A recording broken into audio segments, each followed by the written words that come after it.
Boa tarde. Boa tarde. Mais uma tarde de reflexões, de aprendizado. Hoje com a presença do nosso irmão Francisco, nos trazendo um tema, no mínimo interessante, não é? Sim, eu estava procurando ali, recentemente, a espada invisível. Eu passei a semana pensando em quantas muita coisa, eu quero ver se as minhas expectativas serão atendidas. Realmente é um tema sempre esclarecedor, né? Falar dessas emoções que a gente insiste em dizer que não sente, mas sente e não entende como tratá-la, e refletir sobre essas emoções à luz da doutrina espírita, com certeza vai ser uma tarde maravilhosa, né? Que é a espiritualidade estando presente, nos amparando e nos ajudando a compreender essas reflexões dessa tarde. E eu convido nosso irmão para fazer a nossa prece de abertura da nossa atividade de hoje.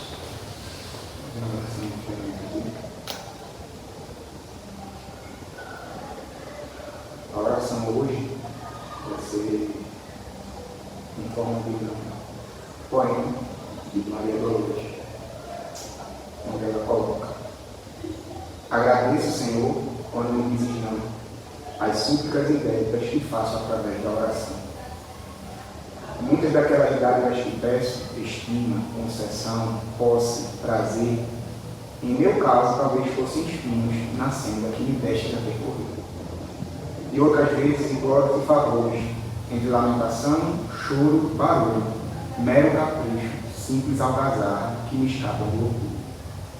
Existem privilégios que desejo, reclamando-te o sim, que, se me florescerem na existência, seriam desvantagens contra mim. Em muitas circunstâncias, rogo afeto, sem achar companhia em qualquer parte, quando me dás a solidão por guia, que me inspire a buscar. Ensina-me que estou no lugar certo, que a ninguém me ligaste de improviso, e que desfruto agora o melhor tempo de melhorar-me em tudo que eu preciso.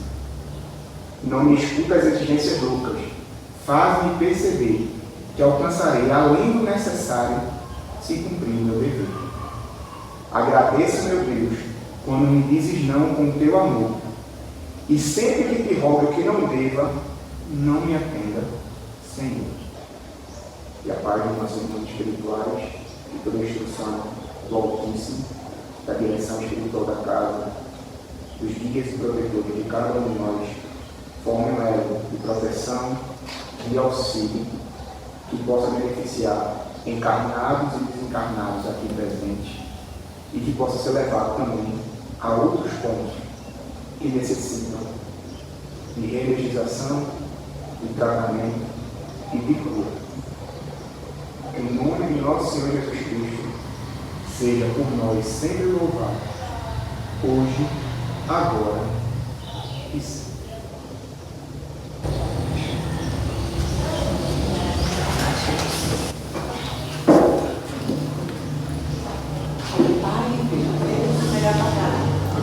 Apaga aqui. É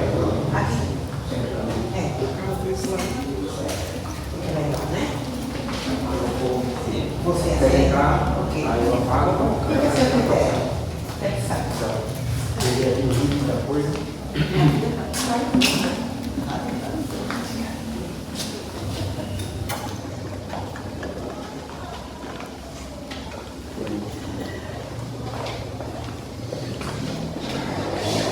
Pessoal, mais uma vez agradecer a oportunidade de ter um convite feito para estar aqui e despertar a consciência. Algo que sempre, como eu retratei em outras conversas que nós tivemos, é sempre algo desafiador, né? Você se levantar para fazer uma explanação, seja ela qual for, mas que tenha um cunho de reforma moral, reforma íntima, reformulação de comportamento, é sempre um desafio, porque muitas vezes a gente pode até estar acertando, mas em algum momento aqui, às vezes a gente professa, a gente vai acabar errando. Então, quando a gente se levanta, a gente fica em pé para falar sobre reformas morais, é uma obrigatoriedade que a gente esteja passando, tenha passado, ou esteja no processo de entendimento daquilo. Então, como até falei com ela pediu o tema, e eu disse a ela, não, só mais um pouco de tempo para te fornecer esse tema, porque tem que ser algo que eu sinta que eu preciso. Então, até para eu levantar, para fazer uma palestra, eu sou egoísta, é uma falha minha. Porque eu preciso que aquilo faça sentido para mim, que eu tenha ou vivenciado, ou esteja vivenciando aquilo, ou queira começar a vivenciar aquilo, para que aquilo realmente, quando eu for apresentar, quando eu for explanar, faça chegar até vocês com o significado que eu já tenho para mim, ou que eu quero ter para mim. Então, tem tantas coisas que eu preciso melhorar. Joguei para cima um monte de bolinha, peguei uma, e é sobre ela que a gente vai procurar decorrer e escrever um pouco na tarde de hoje. E para a gente sempre sabe que quando a gente está nesse processo de expiação ou prova, é muito dificultoso. Tudo para nós é muito dificultoso. Muito pelas situações que nos são propostas, ou situações com as quais a gente tem dificuldade de lidar, muito pelas questões de como a gente se responde, ou como a gente responde às situações que nos aparecem. Então, viver num mundo de expiação e prova é lidar muitas vezes com fracasso, é lidar muitas vezes com a decepção de não acertar, ou às vezes uma decepção maior de vir acertando e errar. Então, toda vez que eu falar de emoções, paixões, sentimentos, toda vez que eu for falar dessas palavras aqui, entendam que eu não vou falar sempre num linear, não é uma linha reta. É sempre uma questão onde vai envolver altos e baixos. Então, quando eu falar perdão, não acredito em vocês que eu vou perdoar sempre que eu queira. Quando eu falar de vocês de ressentimento, não acredite que eu nunca vou sentir ressentimento em minha vida. Mas o que a gente procura repassar para vocês, que a gente procura viver, é buscar estar mais alinhado o possível. Divaldo, uma vez, numa de suas falas, ele disse que o problema, a gente não pega quando pensa o errado, quando deseja o errado, a gente não pega. A gente pega na permanência desse desejo. O meu pecado não é pensar o ruim, porque eu ainda sou um ser em evolução. Então é natural que os pensamentos negativos, as emoções negativas ainda me venham, ainda me tomem. O que é que me faz ser um pecador real? É eu permanecer naquela vibração, naquele pensamento. Então, o que a gente vai falar hoje vai puxar muito a construção dessa ideia da melhoria por pedaços, mas a melhoria necessária, imediata. E para a gente tratar sobre esse tema de hoje, a gente vai trazer o auxílio de dois personagens específicos. Tá? De uma narrativa que foi trazida por um espírito. E esses personagens eles tiveram comportamentos que acredito que, para tratar sobre o tema de hoje, isso foi um exemplo maravilhoso que esse espírito trouxe para a gente. E a gente vai conseguir entender por diversas camadas onde o processo de ressentir se inicia. E como a gente, há milênios, já temos a resposta de como combater. A gente vai falar hoje de uma história que vai se basear em Pedro e Malco. Pedro, o apóstolo. Malco, o soldado, que teve um atrito com Pedro durante a perseguição ao Cristo ainda em carne. Então, a gente vai falar sempre não, a gente vai falar nesse momento do centurião e desse amado e extremo exemplo do cristianismo que é o Pedro. Tá? Eu gosto muito do Pedro como discípulo porque ele retrata muito o que a gente passa. Pedro acertou tanto no seu apostolado, tanto quanto errou.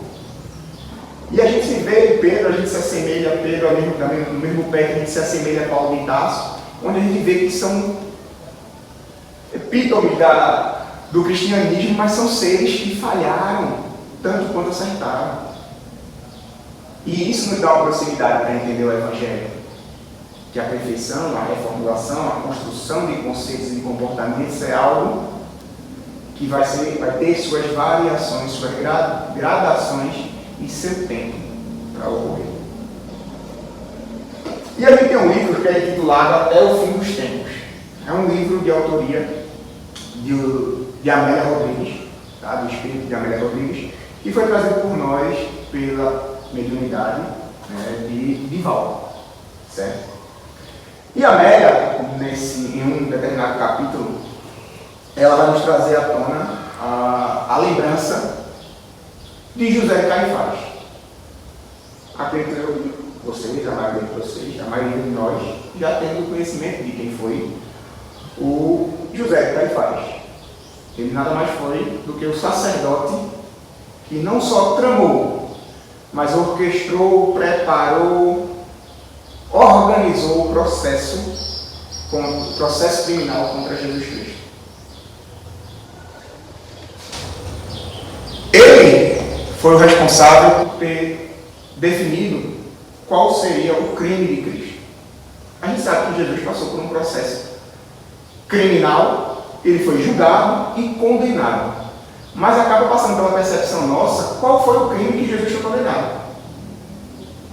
E esse crime, que foi orquestrado para entendimento de todos por José de Caifás, Jesus foi condenado por heresia, por se dizer filho de Deus. O crime do Cristo foi falar a verdade. Então José de Caifás, ele exercendo toda a influência junto a Pôncio Pilatos, a influência que lhe cabia naquele momento, ele organizou toda a situação que envolveu o Cristo naquele momento, naqueles momentos finais da passagem do Senhor aqui na terra. E junto com Caifás, ele tinha um discípulo novo. Ele tinha vários discípulos, José de Caifás, mas ele tinha um que era muito ambicioso, novo, cheio de vontade, bem ambicioso, que fazia de tudo para ter status, para ter troca de favores, para ter condição de barganha, para ter um relativo poder. Esse era o mal. A esse vamos dar o nome de mal. Ele sempre era um dos que despontava no que se tratava a perseguição ao Cristo. Tá?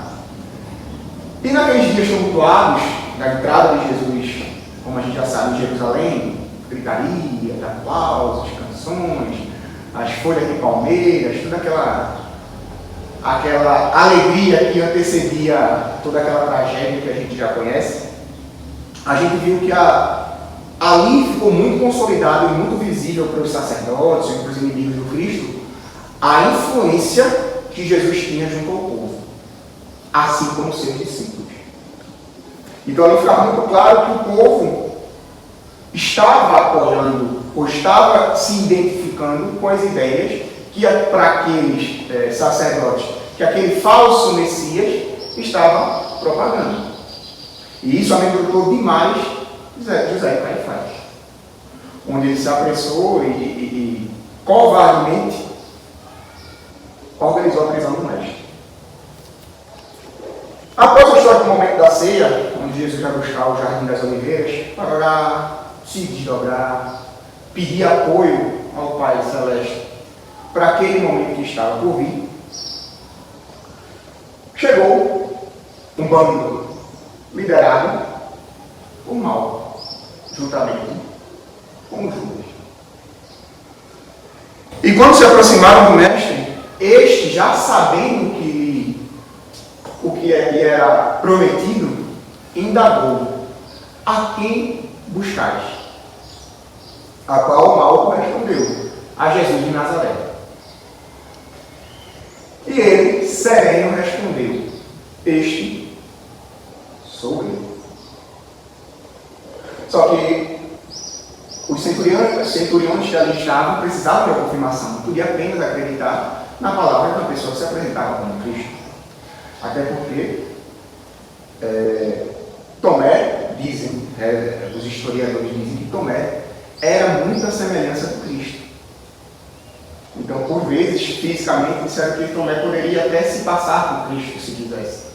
Então, naquele debate que se surgiu naquele momento para identificar, veio a questão do beijo, como vocês já sabem, e acordou os discípulos que estavam dormindo. Discípulos esses que Jesus mandou vigiar, mas estavam dormindo.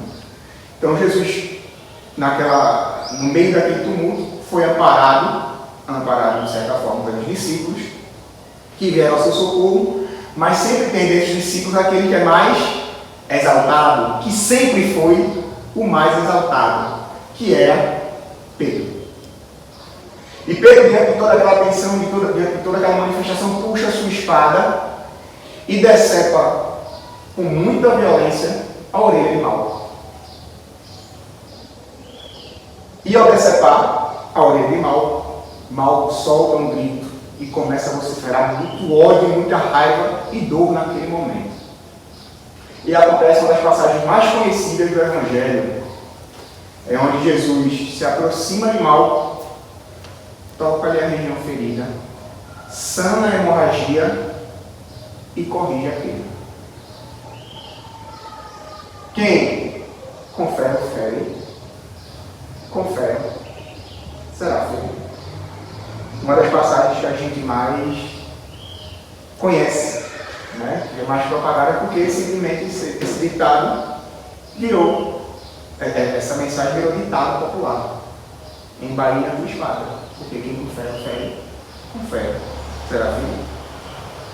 Então a gente se depara aí nessa situação, no primeiro ensinamento que eu consigo coletar já daí, que a gente já começa a coletar para a nossa vida. Hoje eu estou tentando ler o Evangelho, ou interpretar certas palestras ou certas passagens por pedaços.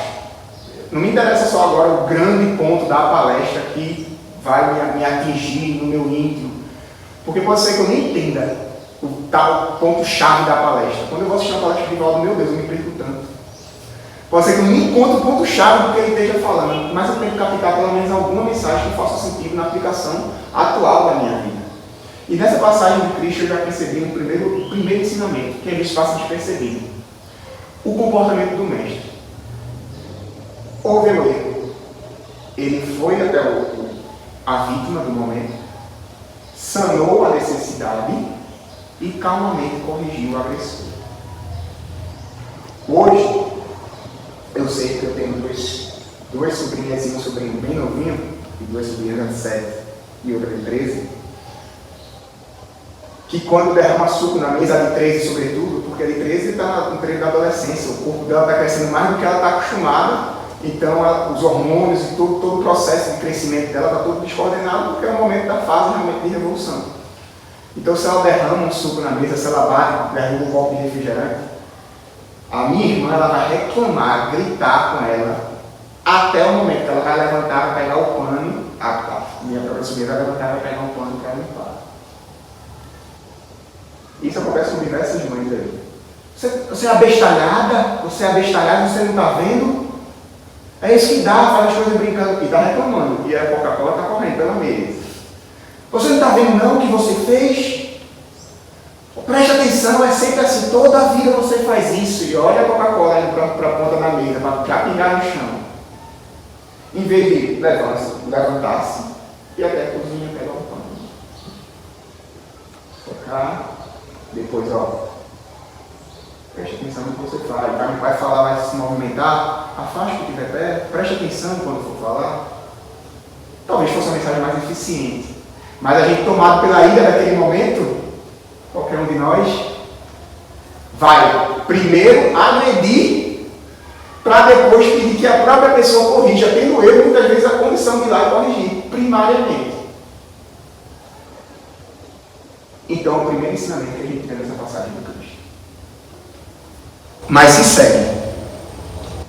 A gente conhece todo o processo que se decorreu. A gente sabe da prisão, do julgamento, da condenação, da crucificação e do momento glorioso da ressurreição do Cristo. Tudo isso já está muito bem relatado no Evangelho. Mas o mal? O que aconteceu com o mal pós aquela agressão e pós aquela ação do Cristo? A Amélia veio trazer para nós justamente esse esclarecimento que o Espírito de Amélia trouxe. O que se sucedeu dali por diante? Para aquele mal? Para aquele sim. E ela, em sua narrativa, destaca que, segundo a tradição, o mestre, diferente do que algumas traduções da Bíblia diz e nos traz, que o mestre restituiu a orelha do Malco, se é colocado que essa tradução foi uma tradução equivocada. Que o mestre, naquele momento, ele não restituiu a orelha do decepado, do agredido. Ele sanou a hemorragia. Ele cicatrizou. E por que esse ponto é muito interessante de ser relatado? Porque na narrativa dela, ela vai nos trazer que com aquela atitude, Malco ficou estigmatizado. Porque naquela época, quem furtava, quem era acusado de furto, acusado e condenado por furto, a sua medida era ter a orelha decepada. Então Malco ele ficou estigmatizado como se ele fosse um ladrão. Então, mesmo ele não tendo cometido esse erro, pelo menos esse, ele foi estigmatizado por ser condenado por furto. Então ali ele não podia mais ficar. Então ele partiu da Palestina para Roma. E isso passaram-se anos. E durante todos esses anos de progresso e de processo de Malco, ele continuava cultivando o ódio, o rancor e a raiva por aquele momento que Pedro tinha ocasionado para ele. Tudo isso ele já estava carregando há anos. E continua a nossa autora espiritual.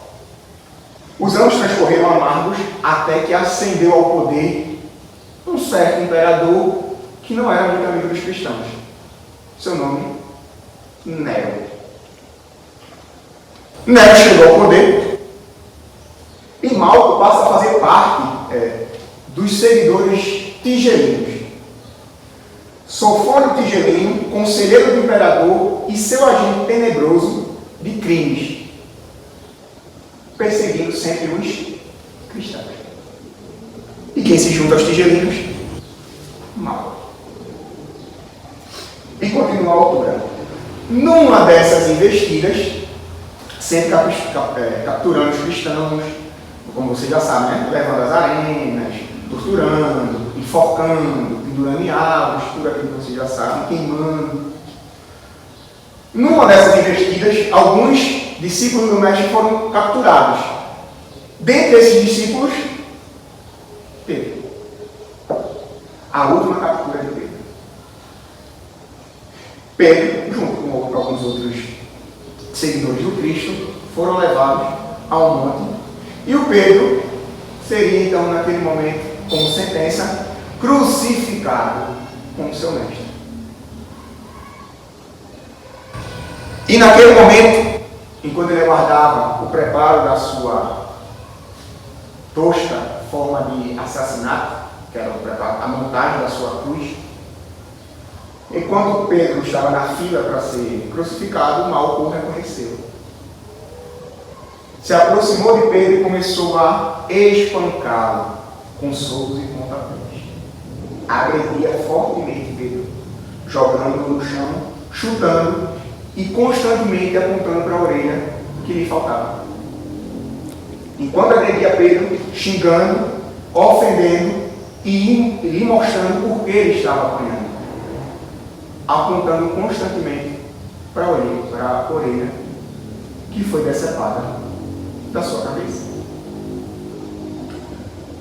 Quando Pedro se deu conta e entendeu o que estava acontecendo, que Malco estava destruindo fisicamente ele por uma questão envolvendo a agressão de outrora, Pedro foi tomado de extrema dor, mas não física, moral, porque ele ficou muito triste com a situação que ele causou. Ele sentiu remorso. Ele se enxergou não como vítima naquele momento, mas como o algoz daquela situação. E olhando para o seu agressor atual, ali sim ele viu a vítima. E naquele momento, tomado por prantos, porque ele lembrou do Cristo, como diz a autora, ele lembrou dos momentos que andou com Cristo, lembrou sobretudo do final do Cristo aqui em terra, ele começou a chorar e se ajoelhou aos pés de mal, implorando em nome de Deus que ele o perdoasse. E ajoelhava aos pés de Malco, mesmo enquanto Malco chutava, ou agredia, ou cuspia, ou ofendia, ele se prostrando em joelhos, pedindo constantemente perdão do Malco em voz alta.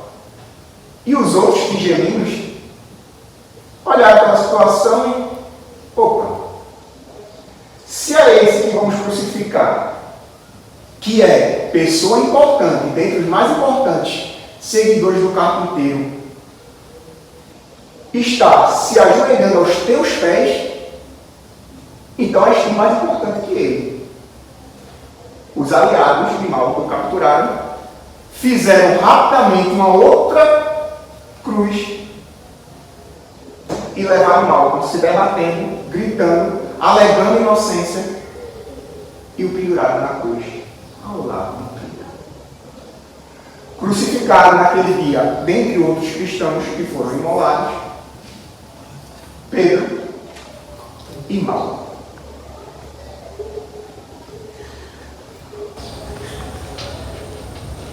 A gente vai recordar, nesse momento, a frase do Cristo: quem confere, confere, será feliz. E por que é importante a gente recordar? Porque a gente acredita que o ensinamento do Cristo foi para Pedro. E de fato foi. Mas o problema é que não foi só para Pedro. E não foi a espada física apenas que o Cristo mencionou naquele momento. A gente vai entender que a gente aqui na Terra, a gente é regido pela lei de ação e reação. Toda ação gera uma reação. Isso não é uma lei espiritual, não. Mas além de uma lei espiritual, é uma lei física.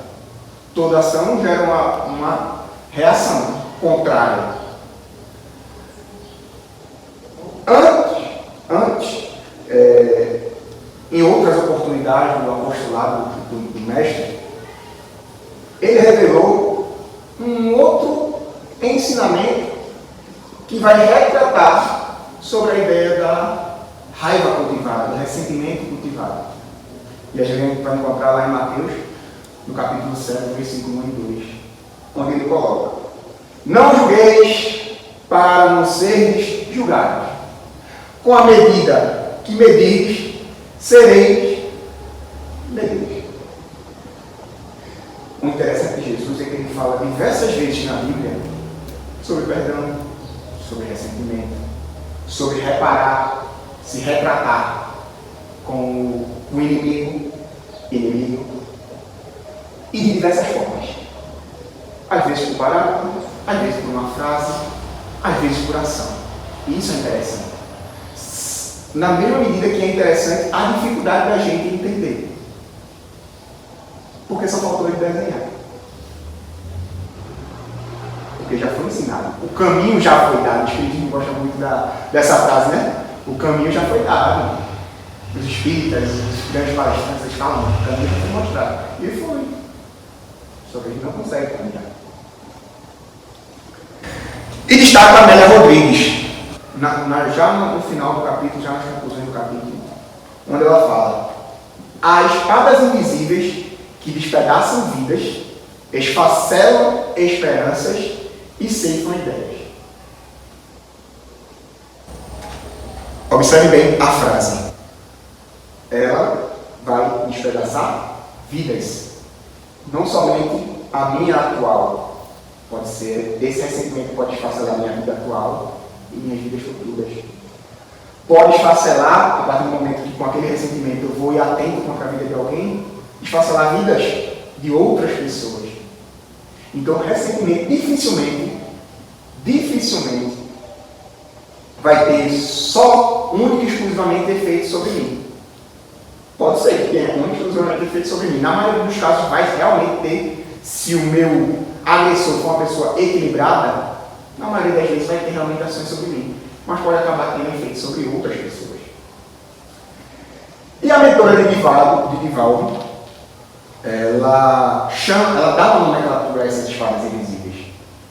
Joana chama de conteúdos perturbadores e de conflitos psicológicos, que seriam choques de entendimento e de comportamento entre o ego e a self.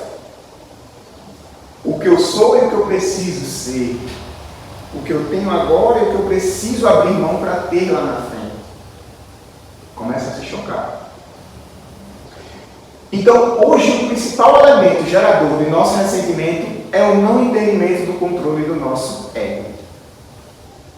Ego nem é bom nem é mal. Ego é ego. Quando é que ele se torna mal? Quando a gente não tem mais as medidas ou controle sobre ele. Quando esse ego começa a afetar outros além de mim. Quando ele começa a me afetar de diversas formas negativamente. Para vocês acharem ou entenderem que isso é uma coisa tão séria, o ressentimento, ele não necessariamente pode levar você a tentar contrariar outra pessoa para acabar com a sua vida, não. O ressentimento pode gerar distúrbios psicológicos tão grandes que levam pessoas a internações em clínicas psicológicas. O poder de um sentimento, uma emoção como essa, é devastador. E sobretudo quando foge ao nosso controle. No livro Autodescobrimento, justamente de Joana, ela vai citar 5 desses conflitos. Ela mesma inclui como conflitos psicológicos. Ela vai citar a amargura, a perda pela morte, a lamentação, a raiva e o ressentimento. Perceba que desses 5 elementos, todos os 5 eles têm um princípio inicial, que nunca é externo. Ele está partindo sempre de onde? De dentro. A amargura parte de dentro. A perca pela morte também. A lamentação nunca vai ser externa. A partir de mim, você está me lamentando. E a raiva e o ressentimento nem se fala. Isso aqui, para analisar a história contada, dois desses elementos, foram os motivos geradores que ocasionaram a contenda entre Pedro e Malco. Um partiu com um e o outro partiu com o outro. Pedro, o agressor inicial, tomado pela, como Cristo diz, não é maldade, pela ignorância. Nós somos mais ignorantes do que maus. Pedro, tomado pela sua ignorância, tomado pela sua raiva, agrediu Malco com uma espada visível. Uma espada de metal. Em contrapartida, Malco, tomado também por uma raiva cultivada, transformou-a em ressentimento. E guardando essa espada invisível durante anos, para poder lá na frente perfurar ou atacar Pedro. Esquecendo-se Malco da advertência que ele também ouviu do mestre. Porque ele foi decepada uma orelha, mas a outra estava lá. Então ele ouviu o mestre dizer: empague a tua espada. Quem com ferro fere, com ferro será ferido. Para ele, não fez sentido. Para fugir somente da literatura espírita, vamos dar uma demonstração da potência destrutiva do ressentimento. Essa espada invisível que constantemente está apontada única e exclusivamente para uma pessoa. Sempre vai ser eu. No livro Inteligência Emocional, o autor dele, que é um psicólogo americano, tá? Daniel Goleman, ele escreveu um capítulo intitulado Quando a Raiva é Suicida.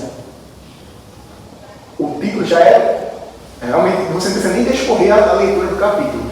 Pelo título, você já tem uma potência muito grande, você já tem uma ideia muito grande do que é a potência de uma raiva maltratada. Tá? E ele destaca que o rancor ele é sim prejudicial à saúde física, material. Ele fez um estudo sobre a raiva em cardiopatas, em pessoas que tinham doenças cardiológicas já, passadas por ataques cardíacos, por exemplo. Todos os pacientes que foram objeto da pesquisa tinham sofrido um ataque cardíaco, todos. Tá? E o que o estudo pretendia era identificar se a raiva teria de alguma forma causado um impacto significativo sobre as funções cardiovasculares. Esse era o estudo esse era o resultado que ele queria ter. Ele queria saber se a raiva, de fato, auxiliava em alguma coisa, alterava em alguma coisa as questões cardiovasculares daqueles que já tinham sido vítimas de ataque. Adivinha só o resultado.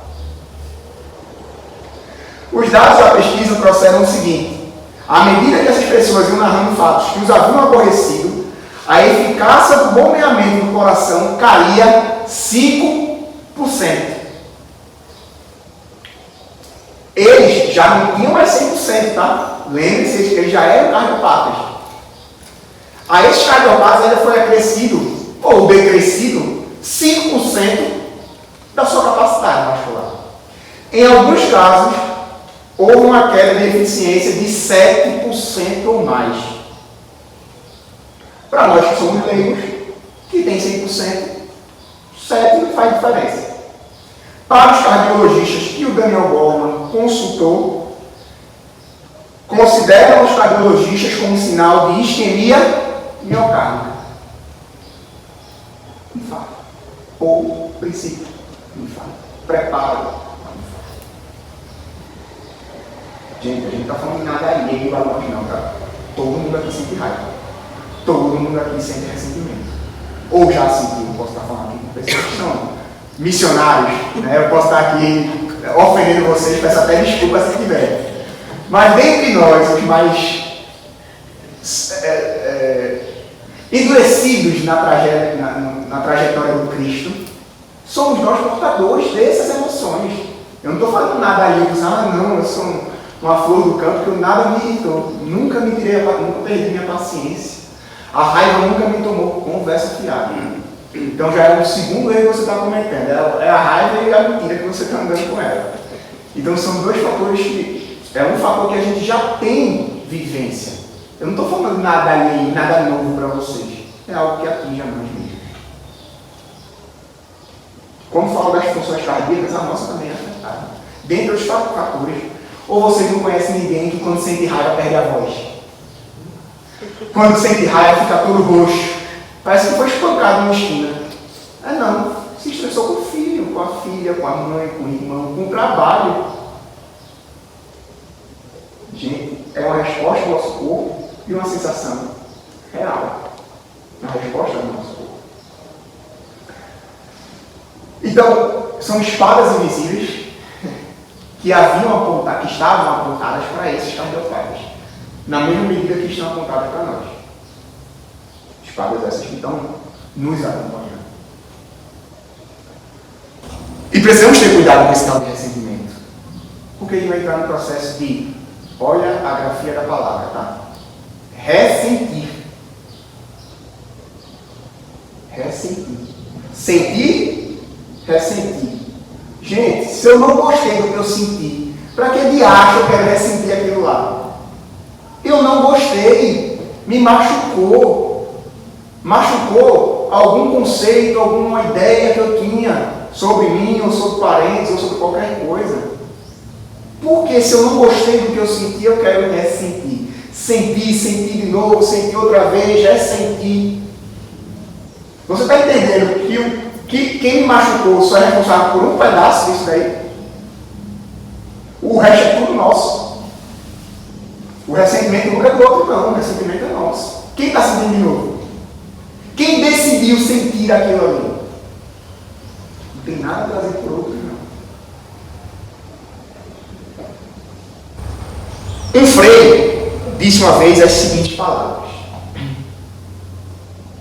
Vou falar calmamente, porque quando o Frei falou que eu li na internet, já me desestruturou. Aí já me derrubou daí. Porque eu vi nessa frase verdade. Vi verdade, vi conceito. E vi, sobretudo, a aplicabilidade na minha vida. Pode ser que haja aplicabilidade em vocês também. Veja que o Frei disse: o ressentimento é uma âncora que impede de ir a outros mares. Contemplar a beleza de ser livre. Pois o ressentido é um preso do passado que não vive mais as alegrias do presente, nem as expectativas venturosas do futuro. Repeti porque eu prometi que ia falar calmamente e me empolguei. Por quê? Porque mexe comigo. O ressentimento é uma âncora que impede de ir a outros mares. Contemplar a beleza de ser livre. Pois o ressentido é um preso do passado, que não vive mais as alegrias do presente, nem as expectativas venturosas do futuro. Entendimento. Você tem um oceano de possibilidades. Você colocou a sua âncora, é um ancorado, em um pedaço minúsculo de um oceano imenso, de um mar imenso. Isso é opcional. E eu acho muito interessante a palavra que esse Frei diz: se torna um prisioneiro. Prisioneiro do passado. Mas esse prisioneiro interessante é que ele não foi aprisionado, ele se aprisionou. Por isso, quando eu vi essa frase, eu fiquei doido, eufórico. Não, essa é a internet, por isso que o Wi-Fi é bem pago, é para essas coisas aqui, ó. Por isso que o provedor da internet está me fazendo bem, é essas coisas aqui, ó. Porque eu decidi me aprisionar. Então, quer dizer, eu fui o júri, eu fui o juiz, eu sou o carcereiro e decidi por ficar preso naquela condição lá. Eu tenho inúmeras oportunidades, mas aquilo é o que me interessa. Como é o nome do Frei? Essa que me pegou. Essa eu vou deixar vocês como é que diz? Em dívida, mas é uma pesquisa que eu aprofundei, tá? Eu aprofundei e não achei na internet. Porque, como ele deu além do Frei, ele disse que foi um reverendo, e outros citaram outros freis, eu não posso trazer a vocês uma frase sem uma martelo batido, foi fulano. Mas a pesquisa continua ferrenha. Eu trago para vocês. Se for o Frei, se for o referendo, me fez bem. A frase para mim me fez bem. Mas como a maioria dos pontos de pesquisa lá na internet, uma maioria colocou que foi um Frei, aí eu vou colocar que foi Frei. Pode ter sido reverendo, mas o povo coitado não vai levar o crédito dessa vez. Foi alguém. Certo? E é uma grande verdade. Porque quando alguns aborrecem, alguns ferem, alguns machucam, a gente joga lá e não fica ali. Seja profissional, seja emocional, seja pessoal. Fica ali. Tem várias oportunidades profissionais. Várias, meu Deus, meu marido, minha mulher me deixou, eu tô louco, eu sou apaixonado naquele, mas ele nem é apaixonado mais. Eu só tá no costume mesmo, mas confunde costume com paixão. Não, eu amo, não ama. Porque quem não se ama não sabe amar o outro. Então, não é apaixonado. Essa pessoa não está apaixonada. Não, mas eu não vive. Você não vive sem água, mas essa outra pessoa vive. Mãe vive sem filhos. Imagine um marido, uma esposa sem um companheiro. Mas ele, em vez de explorar outras possibilidades, conhecer novas pessoas, encontrar talvez a pessoa que está no seu planejamento espiritual, conhecer, constituir família e tal, não, decide ficar naquilo ali, que nem era ali. Foi um atalho que ele pegou no meio do caminho, que nem era o caminho dele, pegou um atalho, a espiritualidade corrigiu, mas disse, não, também não vou não. Nem eu, nem vocês. Vou ficar aqui. Esse é o conceito que a gente está trabalhando na nossa maturidade espiritual, muitos de nós ainda. É esse conceito. Empanca ali feito um burro e não sai. Mais um, além dos históricos da espiritualidade, esse é uma fonte segura que eu vou dizer. Agora aí bem embasado com o nome e tudo. E o nome que vocês conhecem. O William Shakespeare tem um conceito sobre ressentimento. E ele diz o seguinte: a pessoa que está sentindo ressentimento é como se estivesse bebendo veneno para outro morrer. William Shakespeare. Gente, como eu falei para vocês, quem fez o mal para a gente foi só o pontapé inicial. O resto do jogo todo está correndo sem ele que deu o pontapé inicial. Eu estou tomando veneno, mas eu quero que Cléo morra. Mas como se quem está bebendo veneno sou eu? Como é que eu vou atingir ela? Às vezes, eu não dei nem a possibilidade de Cléo saber que ela me machucou. Às vezes, Cléo já está machucando outras pessoas, já está ofendendo outras pessoas, já está magoando outras pessoas, e ela nem sabe que me magoou. Ou às vezes, Cléo já se reformulou, já reconstituiu outras formas de pensamento, de comportamento, já nem é mais aquela pessoa, mas ela se corrigiu sem saber que ela tinha me magoado. Ela se corrigiu sem a minha ajuda. E eu estou lá, me recebendo com Cléo, já nem mais Cléo agora já é João, já é Maria, Cléo já retornou como Elizabeth. Nem é mais aquela Cléo que me machucou, ou que eu acho que me machucou, ou que eu pseudo me machuquei colocando a culpa em Cléo, nem é mais. Mudando conceitos, comportamentos. E eu apegado naquele único momento, ou naquelas únicas experiências.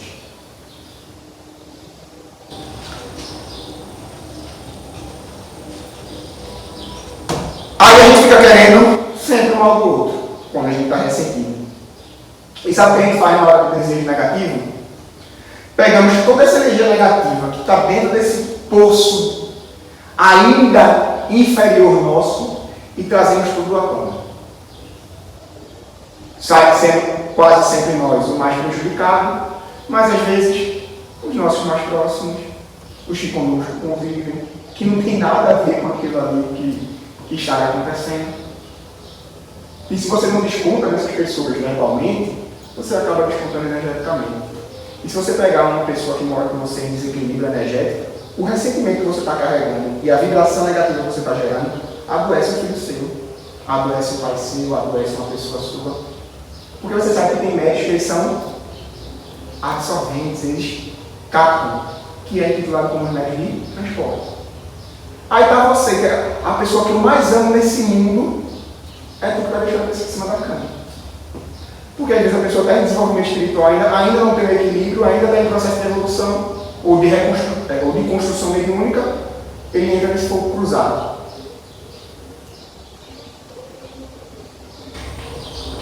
E não só isso. Além disso, outros fatores que nos afetam é que a gente começa a querer almejar, talvez, coisas positivas em outros aspectos. Eu tenho um problema naquilo ali. Mas eu quero uma promoção no trabalho, eu quero ver o empenho de me dedicar para que meu filho se forme nas melhores condições, então eu tenho que juntar mais dinheiro para que seja dessa forma, tal. Eu tenho um projeto de tocar isso, de iniciar aquilo. E sabe o que começa a dar errado? Esses teus projetos. Por quê? Porque tu tem um baita de um calo que tu não resolveu ainda. As coisas só vão andar para frente positivamente quando o teu fator negativo não for tão grande quanto a tua vontade benéfica. Aí as coisas andam. Mas enquanto for ali parelho, vai andar não. Atrapalha demais. Às vezes não tem a ver com aquela questão do ressentimento, mas ele está afetando o teu desenvolvimento lá. Porque quando tu vai ajoelhar lá, vai dizer, Senhor, me ajudar nesse projeto, porque sou eu, uma pessoa que beneficia os outros assim que eu quero, como você quer ser beneficiado. Eu procuro fazer o meu melhor, mas eu preciso do Senhor, e faz aquela coisa toda linda, aquela oração toda. Mas esqueceu que Jesus disse que era para se reconciliar antes de tu chegar para lá para orar com ele, para orar para ele, para orar para Deus.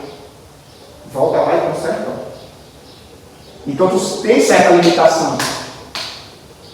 Uma oração vai ser uma oração. Quando parte do coração vai ser uma oração. Mas a potência vibratória dessa oração vai mudar. Ela vai ser alterada. Porque tem um limitador. Não tem Wi-Fi em algumas casas que quando você fecha a porta de um determinado ambiente, o Wi-Fi nem entra mais. É igual. É igualzinho. Tem porta fechada. Então a oração vai contar limitações. Mas não limitações impostas por outros. limitações construídas por nós mesmos.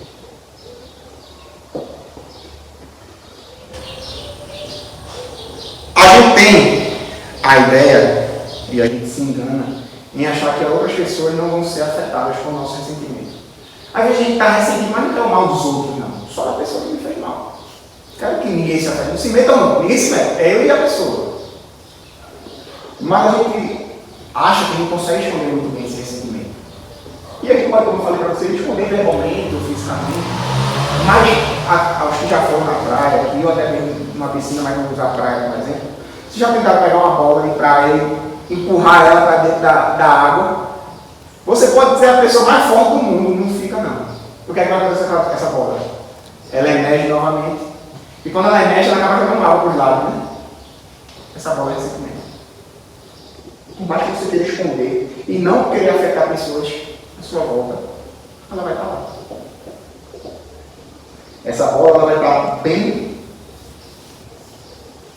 como é que a gente vai dizer, prontinha para afetar pessoas que não tem nada a ver com aquilo lá.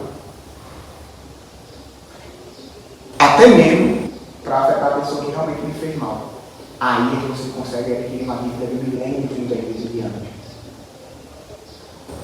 Porque se você só deixasse para lá, aquela pessoa já nem voltava mais com o teu marido na próxima vida. Mas você não deixou para lá, com quem é que você vai casar? Com o Benito. Quem é que vai com o teu filho? Com tua filha? Quem vai ser tua mãe? É ela. Porque você não deixou para lá. Deixado. Você não deixou para lá. Olha, selou a paz, né? Algo positivo já aconteceu, né? Isso é o... E isso tudo que gera somos nós. Embora a gente pareça que sejamos incapazes de perdoar, às vezes a gente precisa encarar que não é incapacidade, é disposição, é preguiça. Para mim é muito mais cômodo eu ter raiva de Paula do que eu perdoar ela. Eu não estou disposto a perdoar ela, porque obviamente a gente não é idiota, gente. Perdoar exige uma disposição imensa. Porque se está doendo, se está machucando, ou fico com Deus, Deus abençoe, não sei o quê. Nem sempre é fácil não, hein? Nem sempre é fácil. Então muitas vezes não é que a gente é incapaz, a gente só não é disposto. Capacidade a gente tem. Ensinamento a gente tem. O caminho já foi ensinado. O que está falando para a gente é disposição de execução. É isso que está pegando. E a gente tem uma listagem de coisas que o Cristo já passou. Eu não vou trabalhar com todos, porque eu acho que o tempo já está avançado. Mas para concluir, a gente vai ter lá no livro do Evangelista Mateus, no capítulo 18, versículo 24 ao 35, onde vai ter o relato da história de um homem que foi perdoado de uma grande dívida. Acredito que vocês lembram dessa história. Foi perdoado de uma grande dívida, mas no momento que o homem perdoado sai do local, ele vai e exige de um devedor seu que lhe deve valor bem menor do que ele devia, a quem lhe perdoou. Ele vai com muita veemência, incessantemente pedir com que aquele pagamento seja feito e ele não tem misericórdia para aquele devedor. Mesmo, como eu falei, o valor sendo menor. Aí eu pergunto para vocês, ele já não tinha mais que pagar aquela dívida lá. Então o dinheiro já não era um problema para ele. E um valor bem menor ia fazer tanta diferença assim para ele? Não. Então ele era incapaz de perdoar a dívida? Ele era capaz. O que ele não teve foi o quê? Que é o que acontece com a maioria de nós. Entenda que devemos perdoar porque somos constantemente perdoados. A gente só tem essa obrigação de perdoar. Porque os outros à nossa volta podem até não perdoar nossas falhas. Mas não é que ele perdoa. Então, como resposta, eu tenho que perdoar, é obrigação. Lembra a lei de ação e reação? Se constantemente Deus está me perdoando, obrigatoriamente, perdoar. Sabe por quê? Porque eu sou briga para os justos e para os injustos. O perdão do Cristo que morreu numa cruz, Jesus morreu por mim. Não.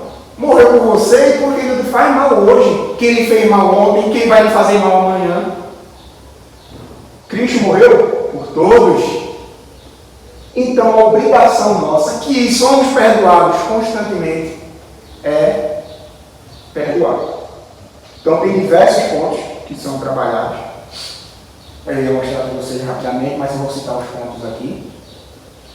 Em Lucas, no 17.3, tome cuidado.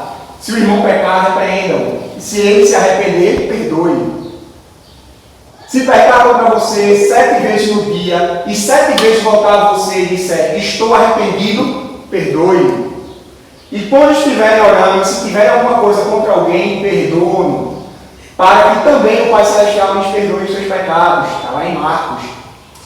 Pois se perdoar as ofensas uns dos outros, o Pai Celestial também lhes perdoará.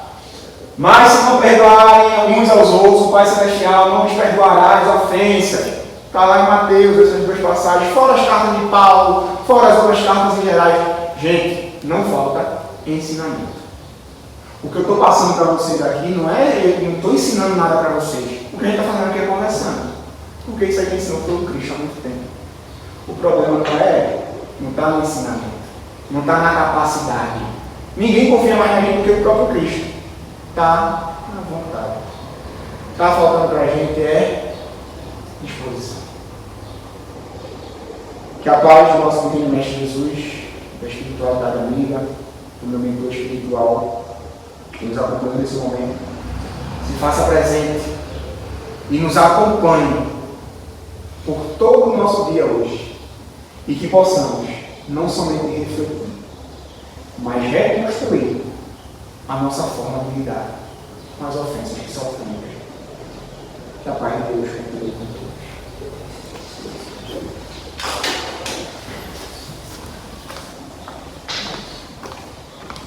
Me carrega no braço. Poxa. Suba aqui. Suba aqui. Ela é maior. Eu vou malhar só pra isso. Já tem um bom propósito, né? Falta mais um dia. E você pensou que vai recuperar tudo e não tem a próxima reencarnação, tá bom. Ave Maria. Essas meninas. Pois é, minha gente, sempre uma surpresa, não é? A gente fica pensando na história de garanto, eu estava me acabando e cada história que contaram eu vi um pedaço da minha vida e meu Deus, meu Deus, Senhor, incrível, né? Então eu acredito que muitos de nós passamos e fizemos a reflexão, não é? E eu me surpreendi, eu nunca tinha lido essa história do Malcolm. E você me dizendo o que aconteceu, eu fiquei pensando, o que será que aconteceu com ele? E aí quando você disse, foi narrando, né, ele disse, não, aí és um modo que eu disse, pronto, eles vão inocentar a pau, Pedro. Veio na minha cabeça, se o chefe dele é melhor que Pedro, então ele também é bom, né? Então bora toda vez, mata os dois. Até hoje o pensamento vai ser mais ou menos esse daí. Aí eu disse, puxa vida, aí foi quando a gente começa a compreender, né, lá atrás. O mal que ele fez lá atrás, ele guardou a âncora, pá, jogou a âncora lá atrás, quantos anos? Quantos anos se passaram da crucificação de Jesus para a crucificação de Pedro? Então, quantos anos aquela pessoa alimentou e quantos anos nós alimentamos nas nossas vidas? Ressentimentos. Quando a gente passa a estar ali sofrendo por algo que às vezes a gente nem lembra mais que está sofrendo. Mas a gente lembra que naquele momento a gente sofreu e a gente ficou mais sofrendo. Pelo que? Não lembro mais. Mas eu sei que aquela pessoa me fez mal e eu estou com raiva. Não lembro mais do que. Aí no finalzinho, quando você fala a questão da preguiça, né? Dessa indisposição, aí eu me lembrei da pergunta 909 do Livro dos Espíritos, que foi meu mantra durante muito tempo, que vai ser ainda, né? Quando Kardec pergunta, poderia sempre o homem, pelos seus esforços, vencer as suas más inclinações? E aí os benfeitores nos respondem, sim, e frequentemente fazendo esforços muito insignificantes. O que lhes falta é a vontade. Quão pouco dentre vós fazem esforços. A primeira vez que a gente estudou aqui nessa casa, ainda era uma mesa, uma banca de estudo, não é? A gente estava aprendendo a estudar o livro dos Espíritos e foi uma revolução quando a gente refletiu sobre essa pergunta. Mas a vontade, não sei o quê, né? E eu lembro, né, a menina firmeza, vontade. E aí deu muitos exemplos do que é vontade forte e do que é vontade fraca ou do que é má vontade. E aí nós, claro, nos calamos, porque contra-argumento não há como, né? E todos dentro do Evangelho, que é o que o Espiritismo faz, né? Os argumentos não são meus. É o Evangelho que nos traz os argumentos para que a gente compreenda. Mas então é um ensinamento que ele está aqui evidente, nos convidando a termos a boa vontade. Quando nós vamos propagar a boa norma, precisamos ter a boa vontade. Que a gente possa estar nessa sintonia, não é? Nós somos perfeitos ainda, e ainda vamos levar alguns séculos, não, décadas, que sabe menos, para chegar ao onde precisamos estar, não é? E essa caminhada vai ser cada vez mais leve, à medida que a gente puder fazer como o nosso irmão nos aconselhou no final, né? Não só refletir, mas recriar. Porque em algum momento nós já tivemos contato com os ensinamentos, então não é novidade.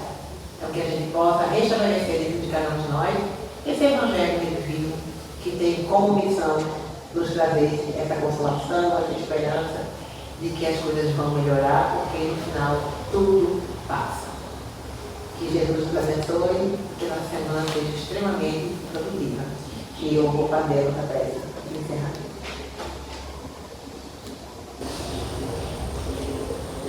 Pai amado, Mestre Jesus,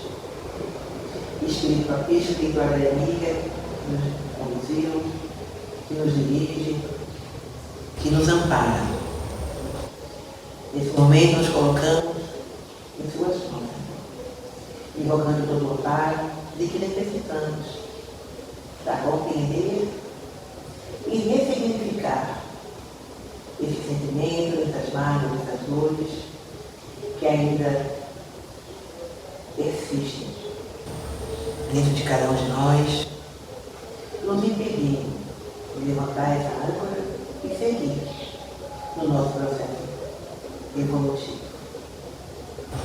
Que teu amor nos envolva, para que assim tenhamos essa fonte de amor que é infinita, as forças necessárias e necessitamos para nos superar a cada dia, para nos reconhecer nas nossas imperfeições a cada dia, para nos desafiarmos a ter essa vontade firme, essa vontade forte e caminhar junto contigo, e caminhar sobre esse evangelho, sobre esses passos que vai nos conduzir sempre às melhores soluções, às melhores decisões.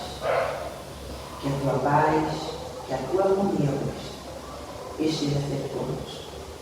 Que assim seja. Vamos lá,